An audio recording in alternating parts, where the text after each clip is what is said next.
Coupe du monde des clubs Gonzalo Garcia, Mbappé, Bellingham, Valverde, Vinicius, Gullet, Tchouaméni, Huijsen, Rudiger, Courtois et Alexander-Arnold, les leviers du Real Madrid pour écarter la Juventus. Dans les arcanes de la Coupe du monde des clubs, le Real Madrid de Xavi Alonso a validé son billet pour les quarts de finale, s'imposant à 0 face à une Juventus accrocheuse. Si le collectif merengue a fini par faire la différence, ce sont bien certains hommes clés qui, chacun à leur manière, ont façonné le destin du club madrilène. De Gonzalo Garcia, encore buteur décisif, à Thibaut Courtois, dernier rempart rassurant, en passant par le retour attendu de Kylian Mbappé ou les efforts tactiques d'Aurélien Tchouaméni, tous ont laissé leur empreinte sur une soirée tendue. Voici une plongée détaillée dans la prestation de ces figures essentielles. Gonzalo Garcia, le facteur décisif, encore une fois. Il n'a pas touché 50 ballons, ni multiplié les dribbles ou les fulgurances. Et pourtant, une fois encore, c'est bien Gonzalo Garcia qui a été le bourreau de l'adversaire. Dans un premier acte compliqué pour les offensives du Real Madrid, l'attaquant espagnol a longtemps été esseulé, presque oublié entre les lignes d'une Juventus très bien organisée défensivement. Le duo qu'il formait avec Vinicius Junior peinait à exister, faute d'un lien créatif suffisant à leur côté. Mais Gonzalo, comme souvent, a su attendre son heure. Et elle est arrivée à la 54e minute, sur un centre millimétré de Trent Alexander-Arnold, où il a jailli au premier poteau pour claquer une tête puissante sous la barre. Un geste clinique, froid, et diablement efficace. C'est désormais une habitude pour lui dans cette Coupe du monde des clubs, quand le Real peine, c'est souvent Gonzalo qui le débloque. Kylian Mbappé, un retour attendu, une entrée prometteuse.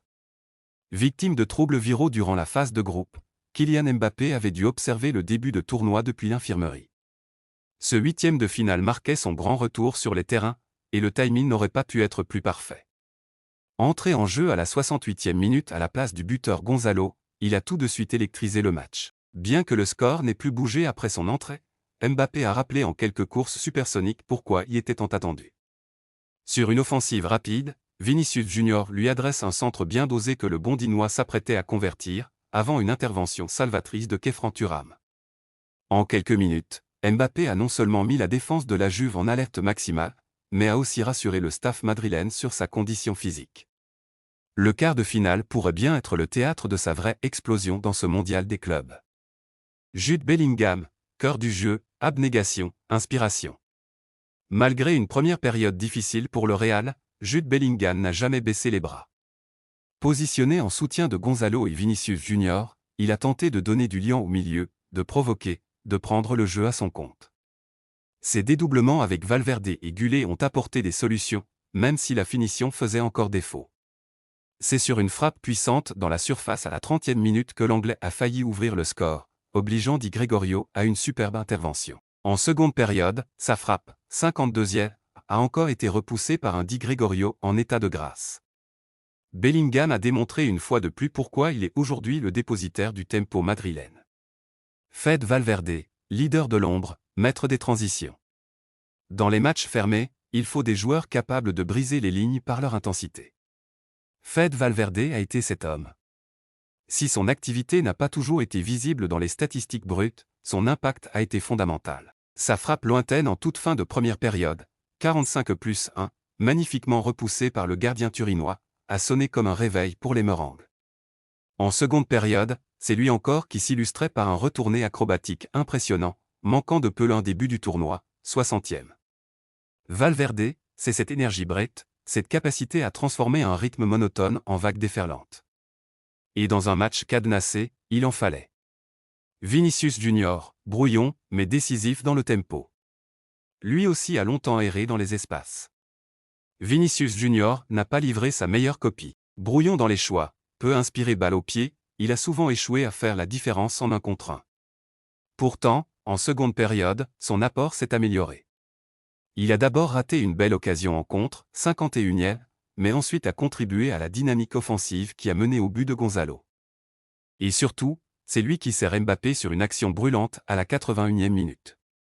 Sans cette intervention défensive adverse, le duo Vinicius-Mbappé aurait sans doute scellé le match. Même dans un soir moyen, l'ailier brésilien reste capable de coups de génie. Arda Güler, par touche, le maestro discret. À 19 ans, Arda Güler confirme sa montée en puissance dans le système de Xavi Alonso. Aligné en soutien des attaquants, il n'a pas brillé de mille feux, mais son rôle de liant, de relais technique, a été précieux. Toujours bien placé, il a fluidifié les circuits de passe, en particulier avec Bellingham. Si son nom ne restera pas comme celui du héros de la soirée, son importance tactique a été manifeste. Aurélien Tchouaméni, en redéfense et milieu, le soldat polyvalent. Titulaire en défense centrale au coup d'envoi, Aurélien Tchouaméni a dû batailler avec les appels de Kolo Muani et les percussions de Yildiz. Il s'est notamment signalé par un contre décisif sur une frappe de ce dernier, dévié de justesse, 11e. Son apport a toutefois été bien plus clair après la pause, lorsque Xavi Alonso a réajusté son système et replacé le Français dans l'entrejeu. Là, Tchouaméni a imposé son rythme, gratté des ballons, et tenté lui aussi sa chance de loin, repoussé par Di Gregorio, 83e. Son volume de jeu et sa capacité d'adaptation ont été clés pour inverser la tendance du match. Huijsen et Rudiger, une charnière testée, mais solide. Aux côtés de Tchouaméni dans la défense à 3 initiales, Huijsen a montré de la personnalité. Le jeune néerlandais a même failli inscrire un but sur une frappe lointaine, 53e, qui aurait pu faire chavirer le Hard Rock Stadium.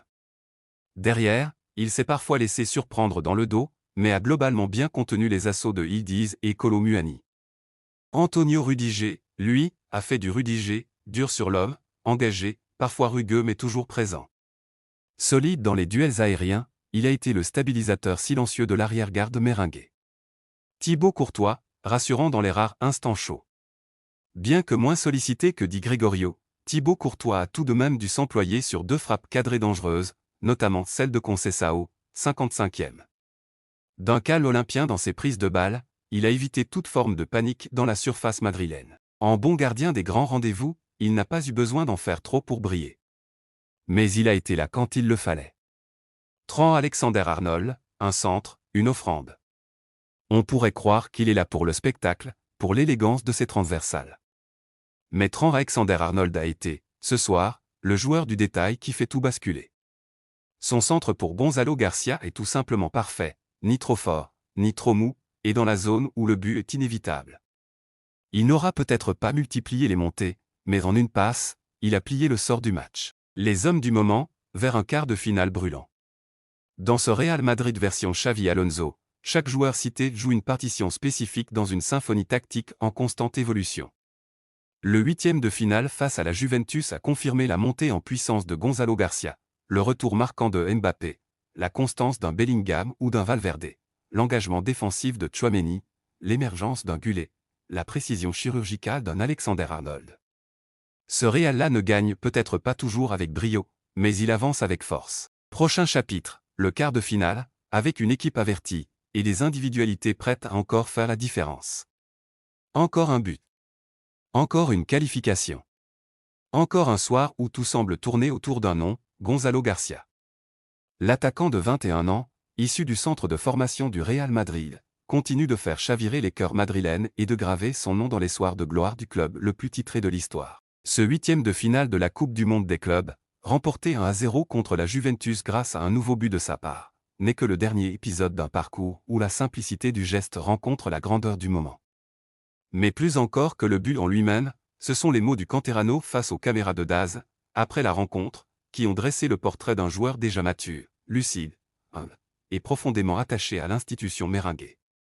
Car Gonzalo Garcia, au-delà des filets qu'il fait trembler, c'est aussi une vision, un état d'esprit. Retour, ligne par ligne, sur une déclaration qui en dit long sur le personnage. Je suis très content de marquer un but, mais surtout pour la victoire, pour le travail et pour le passage en quart de finale. Première phrase, première mise au point. Gonzalo Garcia ne s'attribue pas la lumière. Il célèbre le groupe avant tout, la victoire collective, la progression dans la compétition. Cette phrase, anodine en apparence, dit tout de son éthique. Il est buteur, oui. Il a délivré le Real, oui.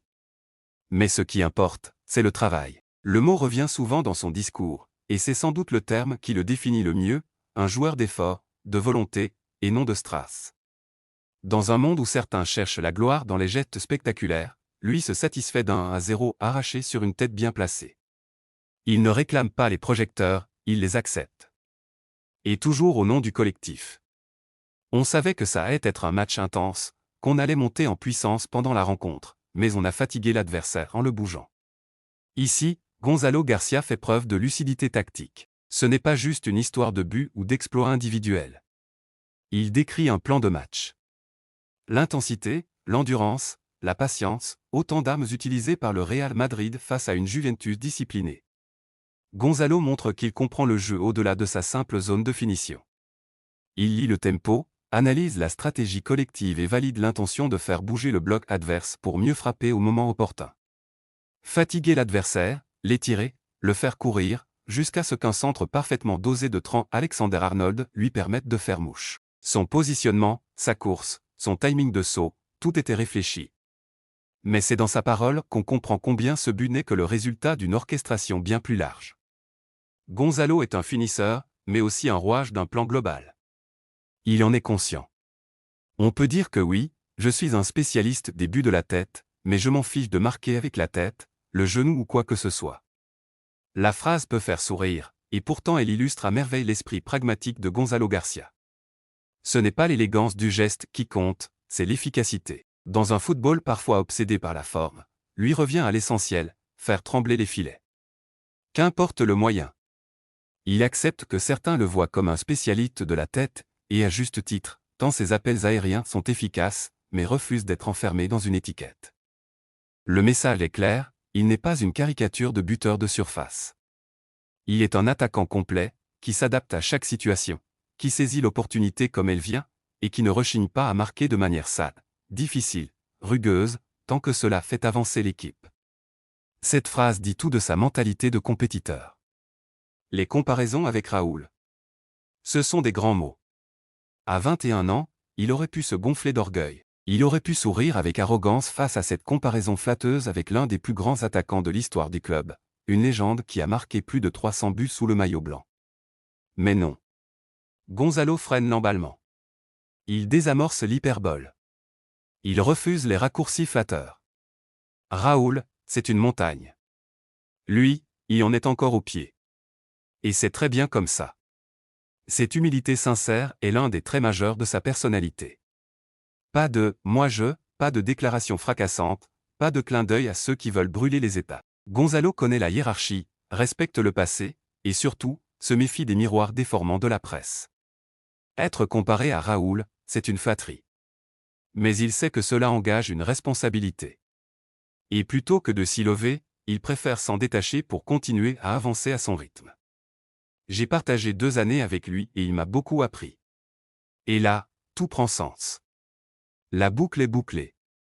S'il refuse la comparaison avec Raoul, c'est aussi parce qu'il a connu l'homme.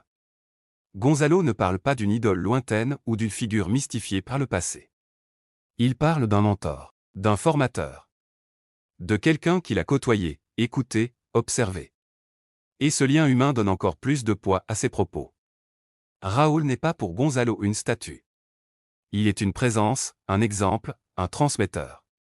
Et Gonzalo, en bon disciple, incarne à sa manière cette tradition de buteur madrilène formé à la maison, humble, travailleur, silencieux mais décisif.